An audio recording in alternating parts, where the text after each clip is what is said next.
네, 오늘이 아까 기도하신 대로 1월의 마지막 수요일입니다. 이제 다음 주는 2월이 되는 거죠. 다음 주 수요일 이맘때쯤이면은 시간은 지나고 나서 보면은 참 빠른 것 같아요. 네, 오늘 말씀의 제목은 주님과 동행입니다. 주님과 동행입니다. 오늘 본문의 이야기는 에녹입니다. 에녹, 우리가 잘 아시는 인물이에요. 에녹 하면은 떠오르는 것이 무엇이죠? 네, 그렇죠. 하나님과 동행하여 죽음을 보지 않고 하나님 앞에 올라간 그입니다. 그렇기 때문에 우리가 에녹을 생각할 때 우리의 속에 마음에 드는 것은 첫 번째 이미지 같은 것은 무엇이냐면은 에녹은 우리와 레벨이 다른 사람이다 라는 생각이 듭니다. 우리 가운데 나는 죽음을 보지 않고 하나님 앞에 올라갈 수 있어 라고 자신할 수 있는 분 계시나요? 네, 없을 것 같아요. 왜냐하면 우리가 또 우리 자신을 잘 알고 있기 때문입니다. 에녹은 죽음을 보지 않고 하나님의 부르심을 받았습니다. 바로 지금 이 시간에도 에녹은 천국에 있는 것이죠. 천국 하면은 떠오르는 것이 무엇인가요? 네, 천국 하면 떠오르는 이미지는 아마 각자가 가지고 계실 것입니다. 그런데 제가 이 제레미야 버로스라는 목사님이 쓰신 땅에 속한 사람이라는 책에서 한 구절이 참 마음에 와 닿았습니다. 그 책에서 그 목사님께서 하신 말씀은 뭐냐면 세상에 속된 사람은 천국을 세상의 방식으로 이해한다라고 적어놓고 있어요. 그래서 마치 천국은 세상에서 생각하는 세상에서 하는 방식으로 먹고 마시고 즐기고 노는 그러한 천국으로 생각을 한다라고 지적하고 있습니다. 혹시 우리들 가운데서도 혹시 이런 생각으로 천국을 생각하고 있지는 않은지 모르겠어요. 그러면서 천국의 본질은 세상의 방식과는 다르다라고 그 목사님은 그 책에서 적고 있습니다. 사실 우리가 생각해 볼 때 천국에서 먹고 마시고 노는 거 사실 한두 시간 아니면 하루 종일 하는 거는 좋을 수 있어요. 그런데 내일도 먹고 마시고 놀고 글피도 먹고 마시고 놀고 그 글피도 묵고 마시고 놀고 그거를 1년간 계속하면 우린 어떨까요? 지겹지 않을까요? 네. 근데 1년이 아니라 2년, 10년 동안 계속 먹고 마시고 논다. 네, 잘 모르겠습니다. 그럼 그게 또 천국이 될지 아니면 그것이 지옥이 될지 잘 모르겠어요. 왜냐하면 반복되는 일만 계속 일어나는 그러한 곳이라면 말이죠. 랍비 문학에서는 천국과 지옥을 이렇게 말하고 있습니다. 천국과 지옥은 같은 곳이다. 그곳에서는 항상 하나님의 말씀이 들려지는 곳이다. 그래서 하나님의 말씀을 사랑하는 자들에게는 그곳이 더할 나위 없는 더할 나위 없는 곳이지만 하나님의 말씀을 싫어하는 자에게는 지옥과 같은 곳이 될 것이 때문이다라고 랍비 문학에서는 적고 있습니다. 어쩌면은 이 말을 들으시고 천국이 하나님 말씀만 계속 들려준다고 에라이 그러면 안 가겠다 이런 분은 없으시겠죠. 네. 그러니까는 어떤 것을 우리가 사랑한다면은 그 사랑하는 그것에 대한 그 우리의 마음이 가게 되어 있는데요. 천국은 정말 우리가 생각하는 것 이상으로 아무튼 훨씬 더 좋은 곳이라는 것은 분명해 보입니다. 그 천국에 에녹은 지금 있고 또 우리들보다 먼저 부름받은 우리의 믿음의 조상들이 지금도 천국에서 주님과 거하고 있는 것이죠. 사실 천국에서의 좋은 점은 주님과 함께 있다는 것이 아닐까 생각이 됩니다. 하나님이 계시는 곳, 주님이 계시는 곳. 그렇기 때문에 천국이 천국 될 수 있는 것이겠지요. 다시 에녹으로 돌아가서 에녹, 우리와 레벨이 다를 거라고 생각을 하는 그 분이지만 사실 그분도 태어남을 받았습니다. 어린아이, 갓난아기로 태어났고요. 그리고 또 유아기를 거쳤어요. 엉금엉금 기었던 시절이 있고요. 그리고 두 발로 걸음마를 연습했던 시절이 있었을 것이고 그 다음에 5살, 6살처럼 귀여운 때도 있었을 것이고 그렇게 성장을 해나가는 우리와 같은 과정을 거쳤을 것임은 분명해 보입니다. 그리고 또 그의 그 어린 시절 역시 우리들이 혹여 어린이집이라든지 유치원이나 아는 어린이들과 같은 그러한 캐릭터 중에 하나였을 것이 또 같아요. 그래서 어렸을 적에 에녹이 장난꾸러기였을 수도 있고요. 아니면은 어렸을 적에 얌전일 수도 있고 그것은 잘 모르겠지만 아무튼 그 역시도 어린 유년 시절을 보냈다라는 것이지요. 성경은 에녹을 하나님과 300년 동안 동행했다라고 하고 있습니다. 그리고 에녹의 수명, 하나님께서 그를 불러 올라가신 그 나이를 365살이라고 하고 있어요. 그리고 에녹이 300년 동안 하나님과 동행했다라고 하면은 그가 65세 되는 때부터 하나님과 동행한 것이 되지요. 그래서 성경은 뭐라고 하냐면 그가 무두셀라를 65세에 낳았고 라고 말하고 있습니다. 그래서 무두셀라라는 아이 자녀를 낳았고 나서 하나님과 동행했다라고 말씀하고 있어요. 무두셀라가 누구지요? 바로 우리가 잘 아는 성경에서 가장 장수한 인물 아니겠습니까? 그 아버지가 바로 에녹입니다. 성경에서는 이 무두셀라를 에녹이 낳았고 그 다음에 하나님과 동행했다고 하는데 거기서 끝이 아니에요. 우리 창세기 5장 22절을 한번 읽어보겠습니다. 같이 읽어볼까요? 시작. 무두셀라를 낳은 후 300년을 하나님과 동행하며 자녀를 낳았으며. 아멘. 에녹이 무두셀라를 낳고 그 다음 끝, 그 다음부터는 하나님과 동행했다. 가정생활 다 버려두고 출가를 하여 하나님과 동행하는 무슨 수도승 같은 삶을 살았다라고 하지 않고 있어요. 300년을 동행하며 자녀들을 낳았다라고 말하고 있습니다. 그럼 그는 어떤 삶을 산 거예요? 우리와 같이 생업 전선에서 열심히 일하고 또 가정에 돌아와서 또 가정일을 돌보는 그러한 아버지로서 또는 남편으로서 그렇게 삶을 살아갔다라는 것을 우리가 볼 수 있습니다. 그러면 우리는 생각하게 되겠죠. 생각하죠. 야, 그러면은 이 에녹이라는 분은 사회에서도 생업정선에서도 하나님과 동행하고 또 가정에서도 그렇게 하나님과 동행했으니까 아마 그는 완벽한 사람일 거야 라는 생각이 우리의 뇌리를 스치게 됩니다. 하지만 과연 그럴지는 저도 잘 모르겠어요. 왜냐하면 이런 말이 있습니다. 옆집 슈퍼맨 아빠도 아내에게 바가지 긁히더라. 이 말이 뭐냐면은 자기 자신이 봤을 때 그 옆집 선생님을 봤을 때 정말 대단한 아빠예요. 막 열심히 일도 잘하면서 그리고 또 집에서는 막 가정일도 잘하면서 막 좋은 아빠처럼 보이는데 그 역시도 그 아내 되시는 분한테 바가지 긁힌다라는 거지요. 그러면은 여기서 봤을 때 우리는 무엇을 알 수 있냐면은 기준을 어디에 두느냐에 따라서 달라진다라는 것을 우리가 볼 수 있는 것입니다. 그래서 기준을 어떻게 두느냐에 따라서 우리는 상대방이 좋은 사람이 될 수도 있고 또 기준을 어떻게 두느냐에 따라 같은 상대방이 좀 안 좋게 보일 수도 있는 그러한 우리의 시각이 가지게 된다라는 것입니다. 그래서 어쩌면 우리들 가운데서도 예수님과 함께 살아도 예수님과 사는 걸 못마땅해 할 수도 있을 것 같아요. 왜? 우리 기준에 예수님이 좀 들차 보이면 불만이 생기는 거고 그렇게 되지 않겠습니까? 그래서 내가 생각하는 예수님은 이런 분인데 막상 같이 살아보니까 그렇지 않아요. 자기 생각과는 달라요. 그러면은 우리는 예수님조차도 야, 같이 못 살겠다. 이런 생각을 하게 될 수도 있다라는 것이죠. 그렇기 때문에 우리의 기준이 아닌 하나님의 기준이 제일 중요한 것 같아요. 그래서 성경에서 보면은 에녹이 하나님과 동행하였더라라고 그 한 것은 하나님의 기준에서 하나님의 관점에서 보았을 때 하나님과 동행한 거였음을 우리는 볼 수 있습니다. 그 에녹의 아내가 봤을 때 에녹이 하나님과 동행하였더라. 에녹의 자녀들이 보았을 때 에녹이 하나님과 동행하였더라. 그 기준이 아니라 하나님께서 보시기에 에녹이 하나님과 동행하였다라고 성경은 분명히 말하고 있습니다. 에녹의 아버지는 야렛입니다. 이 야렛, 이 뜻은, 이름의 뜻은 내려오다 아니면 낮아지다라는 뜻이 있어요. 그런데 그 야렛이 162세에 에녹을 낳습니다.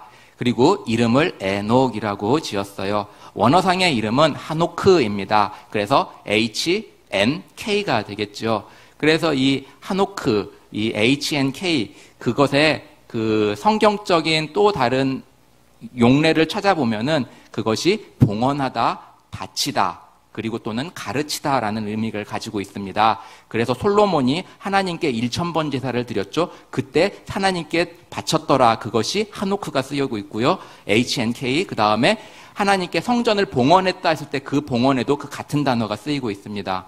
그리고 또 잠언에 보면은 이런 말이 있거든요. 마땅히 행할 길을 아이에게 가르치라. 그리하면 늙어도 그것을 떠나지 아니하리라. 여기서 가르치라라는 이 동사에도 같은 단어가 쓰이고 있습니다. 그래서 이 에녹이라는 이 이름의 의미에는 하나님께 바치다, 봉헌하다, 그리고 가르치다라는 의미가 있어요. 그래서 현재 이스라엘의 교육부를 뭐라고 하냐면은 히누크라고 합니다. 똑같죠? 그렇기 때문에 이 에녹은 어쩌면 하나님께서 하나님께 바쳐진, 하나님께 봉헌된 사람으로, 그리고 오고 오는 후대에 있어서 본이 되고 본보기가 되는 사람으로 하나님께서 그를 일찍이 택하시고 그를 데려가셨는지도 모르겠다는 생각이 듭니다. 창세기 5장의 계보는 아담, 셋 이렇게 계보가 시작이 됩니다. 그런데 그 전인 4장 후반부에 보면은 아담, 가인의 계보가 등장을 해요. 그래서 같은 아담으로부터 나온 계보이지만 하나는 아담과 셋, 하나는 아담과 가인의 계보가 등장합니다. 그러면서 그 두 개의 계보가 서로 대조를 이루고 있는 것을 우리가 볼 수 있어요. 둘 다 똑같은 아담으로 시작을 하지만 한쪽은 셋 쭉쭉쭉, 다른 한쪽은 가인 쭉쭉쭉. 같은 일대를 아담을 공유하고 있지만 셋에 속했느냐 가인에 속했느냐에 따라 천지 차이가 돼버리는 것입니다. 그리고 또 흥미로운 것은 뭐냐면 가인의 세대에서 7대손과 셋의 후손 중에서 7대손이 서로 대조를 이루고 있어요. 그래서 아담 셋에 이르는 그 가문의 7대손이 바로 에녹입니다. 그리고 또 아담 가인에서 7대손이 바로 라멕이에요. 이 둘은 서로 대조를 이루는데 에녹은 하나님과 동행하였다라는 그러한 설명을 하고 있는 반면 라멕에 있어서는 그가 하나님께서 제정하신 일부 일처의 결혼을 정면으로 거부하고 아내를 열어두고 그 다음에 다른 사람이 자기를 상하게 하는데 자기는 그 사람을 아예 생명을 빼앗았다라고 하면서 자랑까지 하면서 하나님께서 제정하신 모든 명령과 규례를 정면으로 부인하고 살인과 그리고 교만까지 더하는 그러한 악을 행했던 사람이 바로 라멕입니다. 자신이 그 사람을 목숨을 해놓고 라멕을 해야 할 사람은 하나님께서 벌을 7배나 더할 거야. 하나님께서 무슨 약속도 하지 않았는데 하나님을 가져다가 그렇게 자신의 교만을 위해 사용해버리는 그러한 악한 모습을 보여주고 있어요. 이렇게 두 사람이 대조를 이루고 있는 것입니다. 그리고 나서 그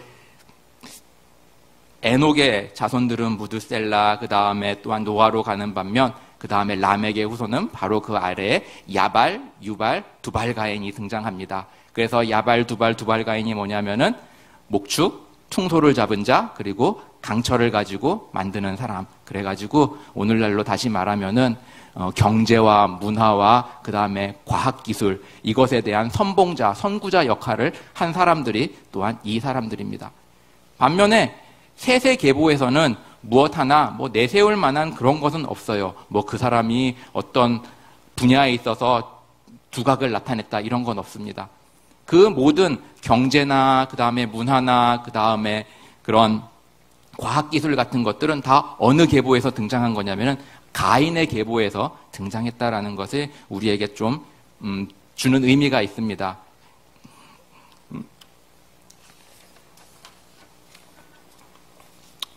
반면에 가인의 계보는 누가 누구를 낳고 또 누가 누구를 낳고 여기서 끝이 납니다. 반면에 셋의 계보에서는 다음과 같은 특징이 있는데요. 그 사람이 누구이고 몇 살에 누구를 낳았고 그 다음에 몇 년을 더 살면서 자녀들을 낳았고 그 다음에 몇 세를 향수하고 죽었더라라는 것이 이제 아담 셋 계보로 등장하는 공통된 점입니다. 여기서 우리가 볼 수 있는 특징 첫 번째, 하나님의 언약 자녀들은 생육하고 번성하라는 주님의 약속을 수행할 수 있도록 하나님께서 도와주셨다라는 것입니다. 하나님께서는 아담과 하와를 만드시고 생육하고 번성하라라고 하셨어요.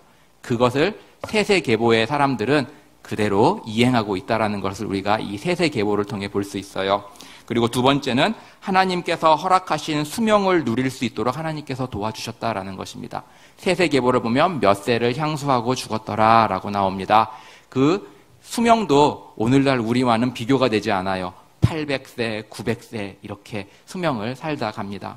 거기서 놀라운 점은 참 하나님의 도우심 없이 그렇게 살 수가 있을까라는 생각이 든다는 거예요.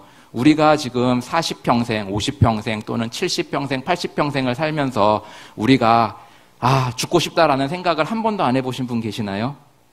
아무도 안 계실 것 같아요. 우리는 정말 지금 그분과의 수명과는 비교도 안 되는 짧은 수명을 살면서도 불구하고 우리는 죽고 싶다라는 생각을 여러 번 되뇌이기도 하고, 또 우리 세상에 보면은 생을 짧게 마감하는 사람, 스스로 목숨을 끊음으로써 짧게 마감하는 사람도 우리는 숱하게 볼 수 있습니다.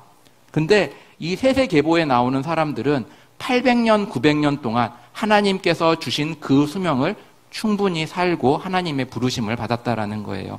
그것은 바로 하나님께서 그 충만한 삶을 살 수 있도록 하나님께서 도우셨다는 것이 되겠지요. 하나님께서는 이처럼 하나님의 언약 계보에 있는 그 하나님의 자녀들을 도와주심으로써 그들의 삶에 주님께서 함께 하셨음을 우리가 볼 수 있습니다. 그리고 세 번째는 악이 관영하는 세상에서도 하나님의 언약 자녀들은 명맥을 유지했다라는 것입니다. 노아를 보면 알 수 있습니다. 그 노아 시대 사람들의 수명이 900세, 그런 시기 가운데 얼마나 인구가 많았겠습니까? 한데 그 가운데 구원받은 사람은 노아와 그 가족 8식구밖에 없었습니다. 그만큼 악이 관영했다라는 거예요. 그런데 그러한 악이 관영하는 가운데 셋, 그 다음에 그 아래로 에노시드, 그 다음에 그렇게 쭉쭉쭉 그 명맥을 유지할 수 있도록 하나님께서 은혜를 베푸셨다라는 것입니다. 역사에서도 마찬가지인 것 같아요. 이 세상 역사에서 보면 기독교의 역사는 정말 한 줄기 물줄기처럼 가느다랗게 흘러 지금까지 온 것이 아닌가 싶습니다. 그것은 누가 하셨을까요? 바로 주님께서 하신 것입니다. 보십시오. 셋도 살아가면서 많은 자녀들을 낳았습니다. 그러나 본문에서는 셋의 자녀들 중에 그 셋의 믿음의 계보를 잇는 사람은 누구였어요? 한 명이었습니다. 그리고 또 그 한 명이 자녀들을 많이 낳았지만 그 중에서 또 믿음의 계보를 이은 사람은 한 명이었어요. 에녹 역시도 마찬가지였습니다. 그 아버지가 야렛이 에녹을 낳고 또 많은 자녀들을 낳았지만 그 믿음의 계보를 이어간 사람은 에녹 한 명이었다라는 거예요. 이것은 바로 하나님께서 그 하나님의 언약 안에 있는 그 하나님의 백성들의 그 대손이 끊기지 않도록 하나님께서 붙잡고 유지할 수 있도록 하나님께서 은혜를 베푸셨다라는 것입니다. 그러면서 네 번째는 세상에 관영하는 죄를 바로 잡기에는 하나님의 언약 백성들에게 역부족이었다라는 것입니다. 하나님의 백성들이 비록 이렇게 명맥을 하고 왔지만 그들이 세상에 관영하는 죄를 회복시키기에는 역부족이었어요. 그래서 죄는 더욱더 편만해지고 만연해지고 관영해지고 넘치게 되었던 것입니다. 그래서 마지막 다섯 번째, 하나님의 개입이 필요했다라는 것입니다. 바로 하나님의 심판과 구원, 하나님의 이러한 개입이 필요했음을 우리는 이 5장의 족보에서 보게 되는 것이지요. 그렇다면 이 에녹을 한번 보도록 하겠습니다. 에녹은 하나님과 동행하였다라고 말씀하고 있어요. 그런데 성경에 보면 하나님과 동행한 사람이 또 한 사람이 나옵니다. 바로 가까이에 있어요. 바로 그가 누구냐면 노아입니다. 그래서 창세기 6장 9절을 한번 같이 읽어볼까요? 시작. 노아의 사적은 이러하니라. 노아는 의인이요 당세의 완전한 자라. 그가 하나님과 동행하였으며. 아멘. 에녹과 노아의 공통점이 나옵니다. 바로 하나님과 동행하였다라는 것이죠. 네. 그래서 이 동행했다라는 것은 동행했다라고 성경은 말하고 있습니다. 그럼 이 과연 동행이란 것이 무엇일까요? 우리는 생각해 보면 좋겠습니다. 동행이 무엇일까요? 사실 에녹과 노아는 성경이 쓰여진 이전 사람입니다. 그렇기 때문에 우리가 동행 그러면은 하나님의 말씀에 순종하는 거라고 생각하면은 쉽죠. 하지만 에녹과 노아는 이 성경이 기록되기 전의 사람이었다는 것을 우리가 생각해 볼 때, 그러면 성경 말씀 없이 하나님과 동행했다는 것은 무엇일까라는 그러한 생각, 질문을 해볼 수 있는 것입니다. 그런데 우리가 그 동행이라는 그 의미를 좀 더 잘 이해할 수 있게 해주는 구절이 하나 나오는데요. 바로 그 앞절인 6장 8절입니다. 6장 8절 한번 같이 읽어볼까요? 시작.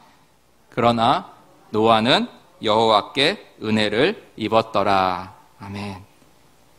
네. 하나님과 동행했던 노아, 그가 하나님의 은혜를 입었다라고 성경은 말씀하고 있습니다. 바로 그것입니다. 은혜입니다. 은혜. 하나님의 은혜를 입은 자에 나타나는 특징이 바로 하나님과 동행이라는 거예요. 그래서 하나님과의 동행의 근거, 본질적 근거는 하나님의 은혜라는 것입니다. 은혜를 입은 자가 하나님과 동행할 수 있다 해요. 에녹을 통해 주시는 메시지가 무엇일까요? 먼저는 이 에녹, 이 창세기를 읽는, 창세기가 선포된 1차 독자들인 출애굽 이스라엘 백성들을 생각해 보면 좋겠습니다. 출애굽 이스라엘 백성들에게 모세는 이 글을 쓰고 이스라엘 백성들에게 들려줍니다. 그러면은 이 이스라엘 백성들에게 이 에녹이 주는 메시지는 무엇이었을까요? 바로 은혜였습니다. 에녹, 하나님과 동행하였어. 근데 그는 하나님의 은혜를 입은 자야. 너희 이스라엘 백성들은 어떠니? 너희들도 너희가 잘나서 하나님의 백성이 된 게 아니거든. 하나님의 전적인 은혜로 택하심을 받은 민족이 너희 이스라엘 백성이란다. 그러니 너희가 어떤 삶을 살아야 하지? 바로 하나님과 동행하는 삶을 살아야 해. 라는 그 의미를 모세는 이 에녹의 기사를 통해서 이스라엘 백성들에게 주고 있는 것입니다.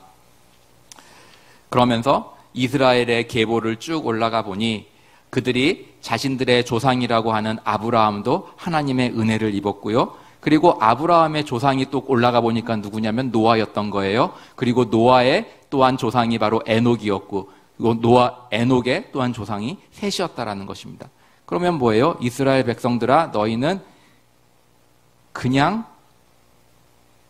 있는 민족이 아니고 족보 있는 민족이야. 바로 너희의 조상은 아브라함이고, 아브라함 이전에 노아이면서 노아 이전에 에녹이고, 셋의 그 계보를 잇는 백성들이 바로 너희 이스라엘 백성입니다. 라는 것을 말하고 있는 것이죠. 그러니 이스라엘 백성들은 그거를 들었을 때 무슨 마음을 가져야겠어요? 우리의 조상 아브라함도 노아도 에녹도 하나님의 은혜를 받고 그 은혜로 말미암아 하나님과 동행하는 삶을 살았으니 우리 역시도 하나님의 은혜를 받았으니 하나님과 동행하는 삶을 살아 마땅하다라는 그러한 마음이 들어야 하는 것이 마땅한 것이겠죠. 히브리서 11장 5절 한번 같이 읽어볼까요? 시작. 믿음으로 에녹은 죽음을 보지 않고 옮기웠으니 하나님이 저를 옮기심으로 다시 보이지 아니하니라. 저는 옮기우기 전에 하나님을 기쁘시게 하는 자라 증거를 받았느니라. 아멘. 히브리서 기자는 에녹이 죽음을 보지 않고 올렸다고 분명히 말하고 있습니다. 그런데 그 원인을 뭐라 그래요? 믿음이라고 하고 있습니다. 그런데 그 다음 절인 믿음에 대해서 이 히브리서 기자는 뭐라고 말하고 있냐면 11장 6절입니다. 같이 한번 읽어볼까요? 시작. 믿음이 없이는 기쁘시게 못하나니 하나님께 나아가는 자는 반드시 그가 계신 것과 또한 그가 자기를 찾는 자들에게 상 주시는 이심을 믿어야 할지니라. 아멘. 여기서 포인트는 이것입니다. 하나님을 기쁘시게 하는 것이 믿음이라는 거예요. 믿음이 없이는 기쁘시게 못한다. 즉 믿음이 하나님을 기쁘시게 한다라는 것입니다. 그러면 여기서 에녹이 그 믿음의 삶을 살았다는 것이죠. 왜냐하면 믿음으로 에녹은 죽음을 보지 않고 하나님께 올렸다는 것이죠. 그러면 우리는 이 믿음의 삶, 이 믿음 생활이 무엇인가라는 것을 우리가 보면 좋겠습니다. 우리는 창세기를 통해서 에녹이 하나님과 동행했다라는 그것을 우리는 볼 수 있습니다. 그런데 또 다른 곳에서 에녹이 어떻게 살았다라는 그것을 잠시 우리에게 보여주는 구절이 있어요. 그것이 어디냐면은 바로 유다서 1장 14절입니다. 유다서 1장 14절 한번 같이 읽어보겠습니다. 시작. 아담의 7세손 에녹이 사람들에게 대하여 예언하여 이르되 보라 주께서 그 수많은 거룩한 자와 함께 임하셨나니. 이 말이 무엇이냐면 에녹이 증거의 삶을 살았다라는 것입니다. 에녹이 그 시대 죄가 편만하고 모든 사람들이 죄의 그 물결 속에 허우적거리며 그렇게 죄악 속에 살아가고 있는 그 사람들을 향해 에녹은 하나님의 종말을 증거하고 심판을 증거했어요. 그래서 유다서 1장 14절 15절 공동 번역란에는 이렇게 되어 있습니다. 한번 같이 읽어보도록 하겠습니다. 시작. 이런 자들에게 아담의 7대손 에녹은 이렇게 예언했습니다. 주님께서 거룩한 천사들을 무수히 거느리고 오셔서 모든 사람을 심판하실 때 모든 불경건한 자들이 저지른 불경건한 행위와 불경건한 죄인들이 하느님을 거스려 짓거린 무례한 말을 남김없이 다스려 그들을 단죄하실 것입니다. 아멘. 네, 우리는 노아가 방주를 짓고 사람들에게 심판이 있으니 배에 타야 합니다. 이렇게 노아가 심판의 첫 그 경고를 하는 사람이라고 생각을 해왔어요. 하지만 그 이전에 누가 있었다고요? 에녹이 있었다는 거예요. 에녹과 노아, 그리고 노아의 홍수가 시작되기까지는 에녹으로부터 약 1000여 년간의 시간이 있었습니다. 그러면 그 1000여 년 동안 사람들은 에녹부터 시작해서 하나님의 심판의 경고를 계속해서 들어왔던 거예요. 그리고 노아가 방주를 짓는 또 그 120년 동안 노아도 계속해서 사람들에게 심판을 경고하고 하나님의 그 증거의 삶을 살아갔던 것입니다. 그런데 그 1000여 년이라는 기간이 있었음에도 불구하고 구원받은 사람은 누구였나요? 그렇죠. 에녹은 하나님께서 바로 구원하셨고 그 다음에 노아와 그의 가족들만이 하나님께서 구원하신 것입니다. 어쩌면 이것은 오늘날의 시대와도 별반 다르지 않을 것 같아요. 우리 교회의 전도팀 또한 우리 교회에서 또한 삶 속에서 하나님을 예수님 믿으시라고 증거하는 사람, 우리 성도님들 전에도 듣지 않는 거부하는 자들에게는 무엇만이 있는 거예요? 심판만이 있는 것입니다. 그래서 예수님께서는 마태복음에서 이렇게 말씀하셨어요. 노아의 때와 같이 인자에 임할 때도 그러하니라. 그러면서 홍수 전에 노아가 방주에 들어가던 날까지 사람들이 먹고 마시고 장가들고 시집가고 있었다 라고 말하고 있습니다. 먹고 마시고 장가가고 시집가는 게 뭐가 잘못됐나요? 네, 주님 없는 먹고 마시고 시집가고 장가가는 것은 잘못됐다라는 것이에요. 주님이 없는 모든 생활은 불경건한 삶이라는 것입니다. 그렇기 때문에 주님이 없는 모든 선행 역시도 주님 보시기에는 그것은 불경건한 삶에 불과할 뿐이에요.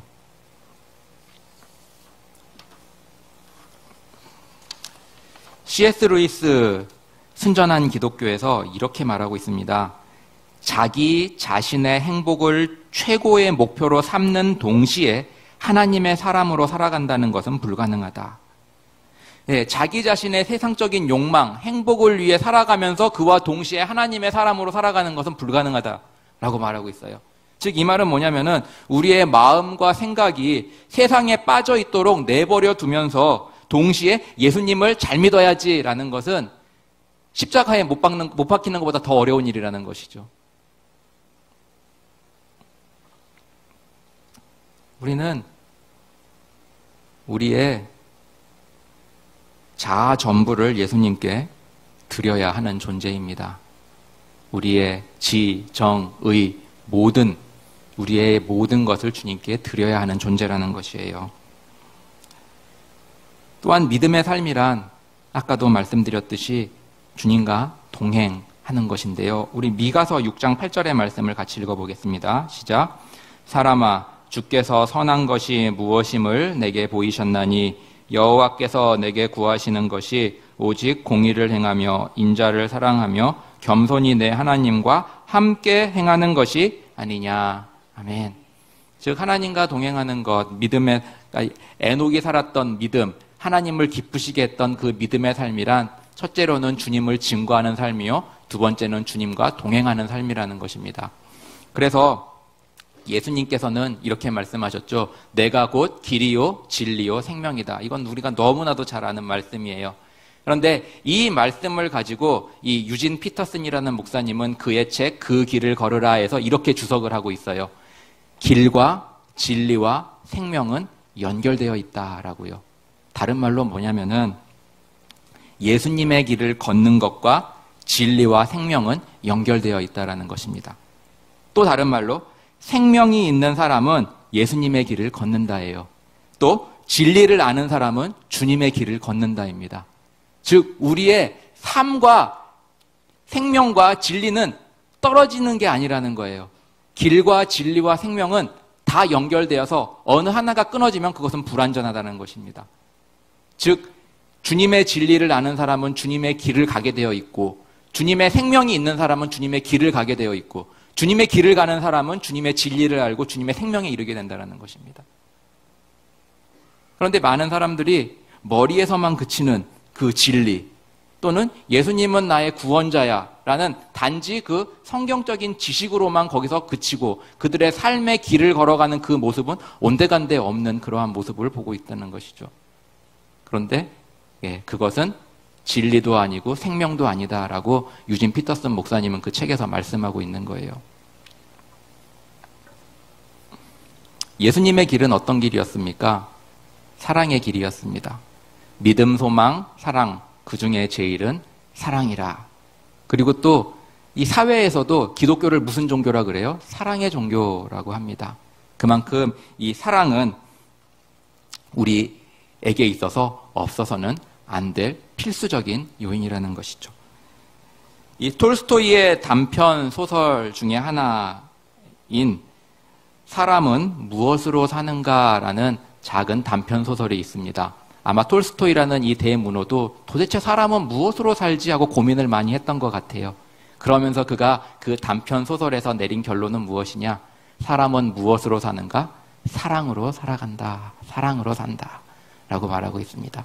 물론 이 톨스토이가 말하는 것은 이웃에 대한 사랑입니다. 하지만 우리들은 더 먼저 그 전에 무엇이 있어야 되죠? 하나님에 대한 사랑으로 살아가야 하는 것이 바로 우리의 바로 본분이라는 것이죠. 그래서 일찍이 한 작은 수도원에서 한 작은 수도사로 살다가 세상을 떠났던 로렌스라는 수도사가 있습니다. 근데 그분은 그의 그 삶 가운데서 이렇게 일기처럼 기록한 글이 오늘날 후대에게 전해져 책으로 이루어졌는데 그것이 바로 하나님의 임재 연습이라는 책이 있어요. 그 책에서 그가 이제 모아놓은 거죠. 근데 그 글들 가운데 그 로렌스 수도사는 다음과 같이 기록한 글이 있었습니다. 한번 같이 읽어보겠습니다. 하나님께 나아가는 유일한 수단은 매사를 하나님을 사랑하는 마음으로 하는 것이다. 하나님은 뭔가 부족하여 우리에게 요구하시는 것이 아니다. 하나님은 우리가 행하는 일들을 보실 때 오직 거기 담겨지는 사랑만을 보신다. 꼭 큰일만 해야 할 필요는 없다. 나는 프라이팬에 작은 계란 하나라도 하나님을 사랑하는 마음으로 뒤집는다. 네, 어떠세요?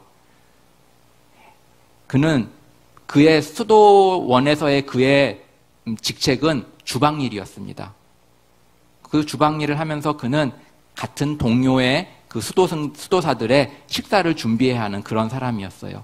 근데 그는 그 부엌에서 그 허드렛 일을 하면서도 무슨 마음으로? 하나님을 사랑하는 마음으로 했다라고 고백하고 있습니다. 그것은 어떤 사람만이 가능할까요? 주님의 그 마음에 가득 찬 사람, 주님으로 그 마음을 가득 채운 사람에게만 나올 수 있는 고백이 아닐까요? 우리가 빨래를 하면서 세탁기를 돌리면서 청소기를 돌리면서 모든 것을 주님을 사랑하는 마음으로 하는 것. 그것이 바로 주님과 동행하는 그 모습이 아닐까요? 하나님께서 우리에게 주신 것들을 한번 생각해 보십시오. 우리에게 주님께서 물질을 주셨습니다. 또 우리에게 또 명예도 주시고 직책도 주시고 여러 가지를 주셨습니다. 그런데 그거 가지고 천국 가는 거 아니에요. 무엇만이 남느냐? 하나님께서 주신 것을 가지고 어떻게 행했느냐? 그것만이 남는 것입니다. 결론입니다. 에녹을 통해 하나님께서는 우리들을 주님과 함께 걷는 동행의 삶으로 우리를 초대하고 계십니다. 에녹을 통해 알 수 있는 주님과 동행함이란 바로 주님의 은혜로 말미암는 주님으로 가득 채운 증인의 삶입니다. 삶으로 보여주는 복음의 증거, 그리고 입술로 전도하는 복음의 증거, 둘 다 필요해요. 어떤 분이 삶으로 하는 복음 증거가 중요합니까? 아니면 입술로 고백하는, 입술로 전하는 복음 증거가 중요합니까? 라고 물어본다면 이렇게 대답을 하면 좋겠습니다. 비행기의 오른쪽 날개가 중요할까요? 왼쪽 날개가 중요할까요? 둘 다 중요하죠. 그렇습니다. 우리 예수님을 보세요. 삶에 있어서는 100%입니다. 어느 누구도 예수님의 삶을 따라갈 수 없는 그런 삶을 사셨어요. 그 예수님이 또한 복음을 증거하시고 선포하셨다라는 것을 우리가 기억하면 좋겠습니다.